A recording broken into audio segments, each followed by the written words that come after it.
to the science class. So today's topic is material, metals and non-metals. That means आज हम लोग material के बारे में पढ़ने वाले हैं कि मटेरियल के कितने टाइप होते हैं, मेटल्स क्या होते हैं, नॉन मेटल्स क्या होते हैं और बाकी की सारी चीजें। ठीक है, तो सबसे पहले हम देखें कि मटेरियल्स मतलब क्या।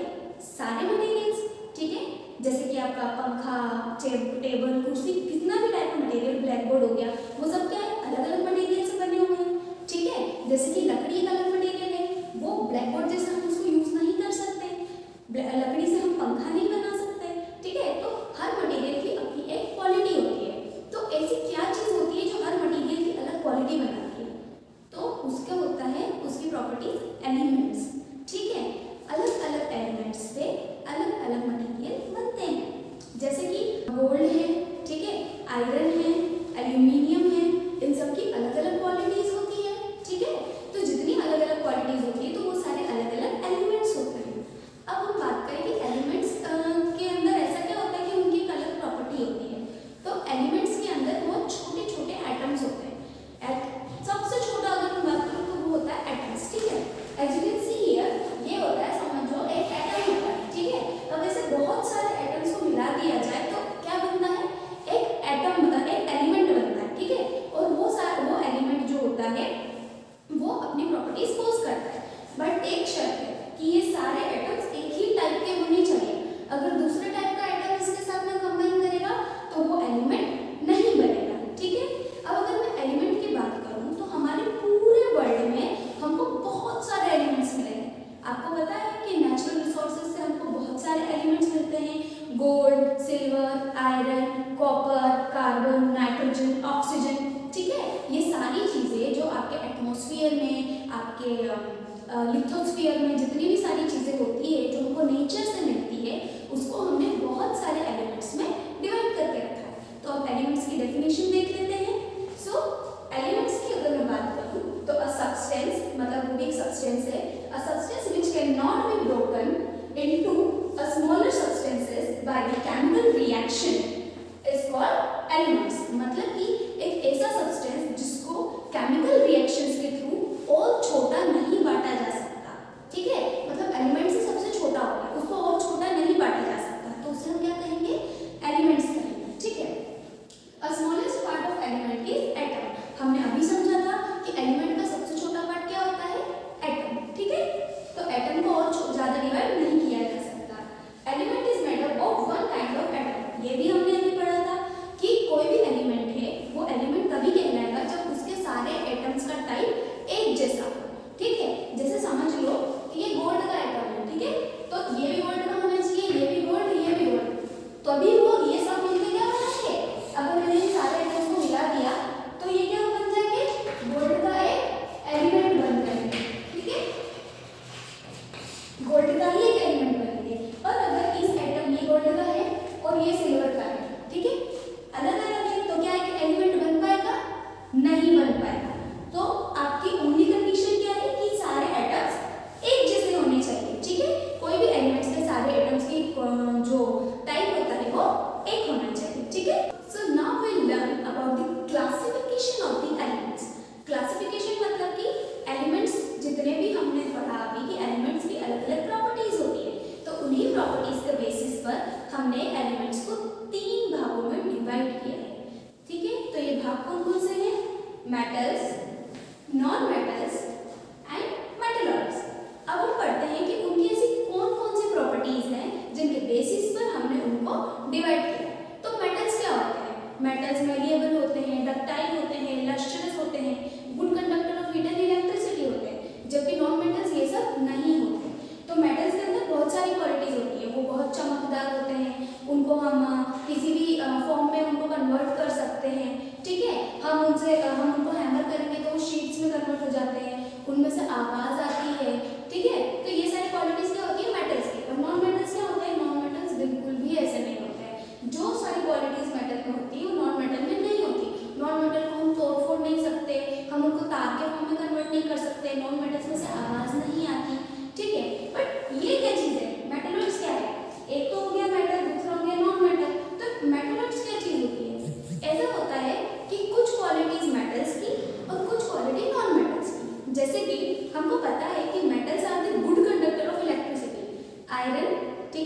लोहा लोहा बहुत अच्छा गुड कंडक्टर ऑफ इलेक्ट्रिसिटी होता है ना, लोहे के तार होते हैं जिससे इलेक्ट्रिसिटी पास होती है, ठीक है, गुड कंडक्टर ऑफ इलेक्ट्रिसिटी है। तो लोहा इज अ मेटल, ठीक है, आयरन जिसको बोलते हैं, आयरन इज अ मेटल, तो वो गुड कंडक्टर है। और नॉन मेटल क्या होगा, वो बैड कंडक्टर, मतलब कि उसमें से इलेक्ट्रिसिटी बिल्कुल भी नहीं जाएगी। पर मेटलॉइड्स क्या होते हैं जिसमें से इलेक्ट्रिसिटी ना तो पूरी तरीके से जाती है ना ही पूरी तरीके से रुकती है, मतलब कि उनके बीच का इंटरमीडिएट प्रॉपर्टीज होती है, ठीक है, मतलब कि थोड़ी थोड़ी इलेक्ट्रिसिटी जाती है, ना तो पूरी तरीके से जा रही है ना पूरी तरीके से रुक रही है। तो इसमें क्या हो गया, उसमें दोनों की प्रॉपर्टीज आ गई, मेटल्स की भी और नॉन मेटल्स की भी, ठीक है। तो वो क्या कहलाते हैं, मेटलॉइड्स। और इसीलिए उनको हम ऐसे मेटलॉइड्स जो थोड़ी इलेक्ट्रिसिटी पास करते हैं उनको हम क्या बोलते हैं, सेमी कंडक्टर।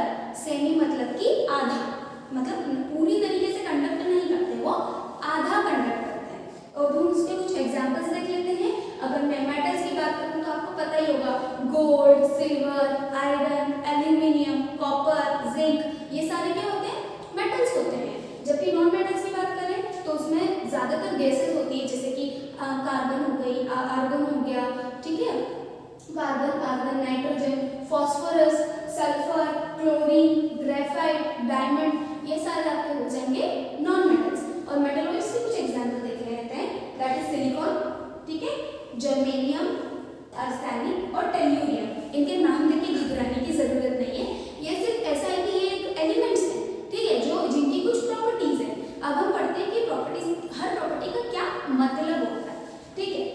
सबसे पहले हम एक चीज पढ़ते हैं, दैट इज लस्टर। लस्टर मतलब क्या, किसी चीज का चमकदार होना, ठीक है। तो लस्टर क्या होता है, किसी चीज का चमकदार होना। तो आप बताओ कि गोल्ड इज अ मेटल, ठीक है, तो गोल्ड चमकता है, चमकता है ना, सिल्वर चमकता है, बिल्कुल चमकता है, आयरन चमकता है, बिल्कुल चमकता है। इसका मतलब कि जितने भी मेटल्स हमने पढ़े हैं वो मेटल्स कैसे हैं, चमकदार हैं। तो उनके अंदर लस्टर की प्रॉपर्टी होगी, यस होगी, तो उनके अंदर लस्टरस प्रॉपर्टी होगी। अब अगर मैं नॉन मेटल की बात करूं तो नॉन मेटल में कार्बन, डायमंड, नाइट्रोजन, फास्फोरस, इनमें चमक होती है क्या, इनकी खुद की चमक होती है क्या, नहीं होती। तो इसलिए मतलब कि ये लस्टरस नहीं है, ठीक है।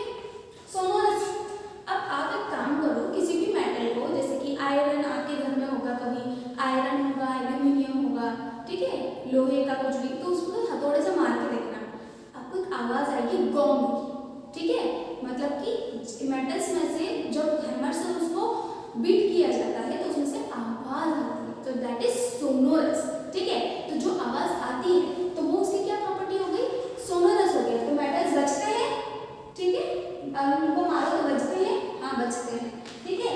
नॉन मेटल्स की बात करूँ मैं अगर, तो क्या वो बजेंगे, गैस को हम मार सकते हैं कि किसी चीज की, तो वो नहीं बज सकते, इसलिए सोनोरस की प्रॉपर्टी नहीं आएगी। बात आती है मेलिएबल। मेलिएबल मतलब क्या, मेलिएबल मतलब कि मेटल्स ऐसे एलिमेंट्स होते हैं जिनको अगर आप हैमर से पीटें तो आप उनको शीट के फॉर्म में कन्वर्ट कर सकते हैं, ठीक है। आप as you can see in this image कि अगर हम लोहे को पीट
बिल्कुल नहीं करती।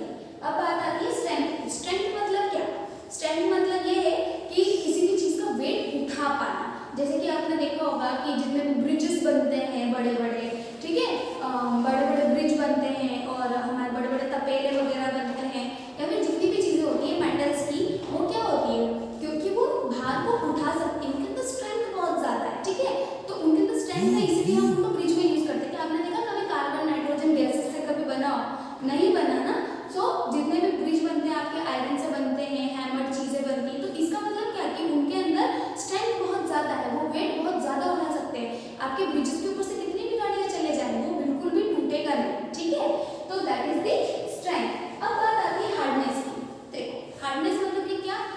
कठोर, ठीक है, कोई भी चीज कितनी कठोर है, कितनी सॉलिड है, तो अगर हार्डनेस की बात करें तो आयरन, कॉपर, गोल्ड, सिल्वर, ये सब क्या है, बहुत कठोर होते हैं। ऐसे सॉफ्ट थोड़ी कि अपन आयरन को अगर हाथ से बिल्कुल मसल दिया, ठीक है, कॉपर को मसल दिया, एल्यूमिनियम को मसल दिया, ऐसे थोड़ी होता है, वो बहुत स्ट्रॉन्ग होते हैं, इनफैक्ट उससे लग भी सकती है आपको। So these are so hard in nature. But वहीं पर अगर मैं नॉन मेटल्स की बात करूं तो ये कैसे होते हैं? सॉफ्ट होते हैं, गैसेस तो बहुत सॉफ्ट होती है, और उसके अलावा सल्फर, क्लोरीन, ये भी कैसे होते हैं? बहुत सॉफ्ट टाइप के होते हैं, जिनको हम चाकू से भी काट सकते हैं। बट केमिस्ट्री है तो केमिस्ट्री के अंदर हर बार कुछ न कुछ एक्सेप्शन होता है, ठीक है। डायमंड जो है, डायमंड अपने आप में एक बहुत हार्ड चीज है, तो डायमंड एक एक्सेप्शन है, क्योंकि वो नॉन मेटल है, फिर भी वो मेटल से भी ज्यादा हार्ड होता है। सो वैसे अगर मैं पूरे नॉन मेटल्स की बात करूं तो वो हार्ड होते हैं क्या? मेटल्स तो होते हैं पर नॉन मेटल्स नहीं होते। So now we learn about the some sort of chemical properties of the metals and non-metals. So here we learn about the reaction with the oxygen and air. मतलब कि अगर metals और non metals को हम लोग oxygen के साथ react करवाते हैं तो वो क्या रिएक्शन करते हैं? सो अगर हम मेटल के साथ में ऑक्सीजन का रिएक्शन करवाएं तो क्या होता है? मेटल ऑक्साइड बनता है, ठीक है, मेटल और ऑक्सीजन, तो क्या बना? Metal oxide. इसका एक एग्जांपल देखते हैं और समझते हैं। मेटल ऑक्साइड, मेटल हमने एक मेटल ले लिया, कौन सा लिया? आयरन, ठीक है, उसको हमने ऑक्सीजन दी। ऑक्सीजन देने के लिए क्या करना पड़ेगा? सिंपली उसको हवा में खुला छोड़ दो तो उसको ऑक्सीजन मिल जाएगी, ठीक है, तो हमने उसको हवा में खुला छोड़ दिया तो हमको क्या मिलता है?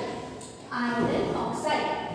आयरन ऑक्साइड मतलब अगर आपने आयरन को बहुत टाइम के लिए हवा में खुला छोड़ दिया है तो आपको आयरन के ऊपर मतलब कि लोहे के ऊपर जंग लगी हुई दिखेगी, ठीक है, थोड़ा सा खुरदुरा सा हो जाता है ना, वो थोड़ा ऊपर, तो वो क्या होता है? वो आयरन ऑक्साइड ही तो होता है, ठीक है, और जो जंग होती है उसको हम लोग क्या बोलते हैं? रस्ट। रस्ट मतलब कि मेटल को खराब कर देती है, ठीक है, रस्ट मतलब कि जंग होती है जो उसके ऊपर लग जाती है। तो क्या होता है कि जब हम ऑक्सीजन के साथ में किसी भी मेटल का रिएक्शन करवाते हैं, ठीक है, तो वो क्या बनाता है? मेटल ऑक्साइड बनाता है, ठीक है, तो जो भी मेटल होगा उसका ऑक्साइड बनेगा। उससे क्या होता है कि मेटल्स ना खराब होने लगते हैं धीरे धीरे। तो इसीलिए जो रस्टिंग ऑफ आयरन रहता है हम उसको बचाने के लिए क्या करते हैं? उसके ऊपर या तो ऑयल लगा देते हैं, या तो उसके ऊपर गैल्वेनाइजेशन कर देते हैं, या उसके ऊपर पेंट कर देते हैं, ताकि उसका एयर या ऑक्सीजन के साथ में किसी टाइप का कनेक्शन ना हो और वो रस्ट ना हो, ठीक है।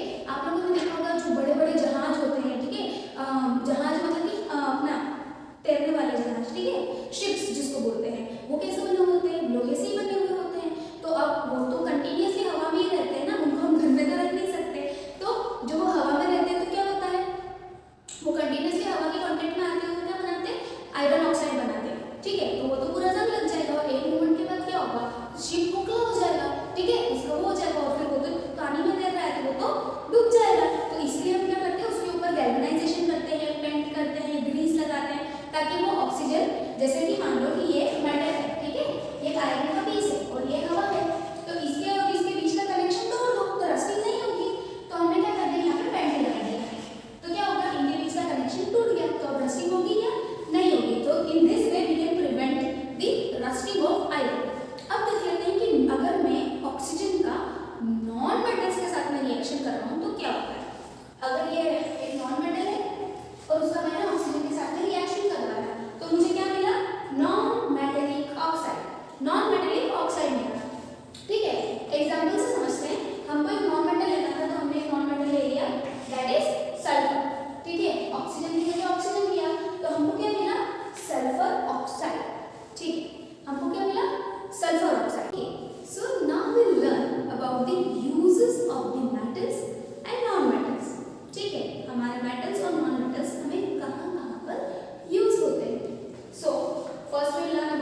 आयरन को तो हमारे यहाँ पे हर जगह ही यूज होता है। आयरन मतलब कि लोहा।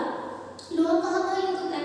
स्क्रूज बनाने में, नट बोल्ट्स बनाने में, कीले, हथौड़ा वगैरह वगैरह बहुत सारी चीजें। अब अगर मैं व्हीकल्स की बात करूँ तो व्हीकल्स कैसे, कार, बस, ट्रेन, शिप्स, जितने भी ट्रांसपोर्ट्स हैं वो सब कैसे बनते हैं?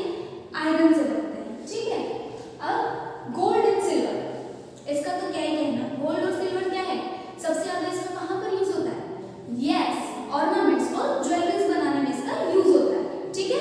तो ये तो बात हो गई मेटल्स की। अब थोड़ा सा नॉन मेटल्स के बारे में देख लेते हैं कि नॉन मेटल्स कहाँ कहाँ यूज होते हैं। हमने पढ़ा था कि नॉन मेटल्स ज्यादातर गैसेस हैं, तो इनके गैसेस के यूज देख लेते हैं। तो सबसे प्रीशियस गैस कौन सी है? Yes, that is oxygen. So oxygen कहाँ पर यूज होती है? तो oxygen is a non metal, of course it is a non metal, used by the animals and plants. Used by animals and plants, animals and plants के द्वारा use की जाती है। किस लिए? For their livelihood, for their,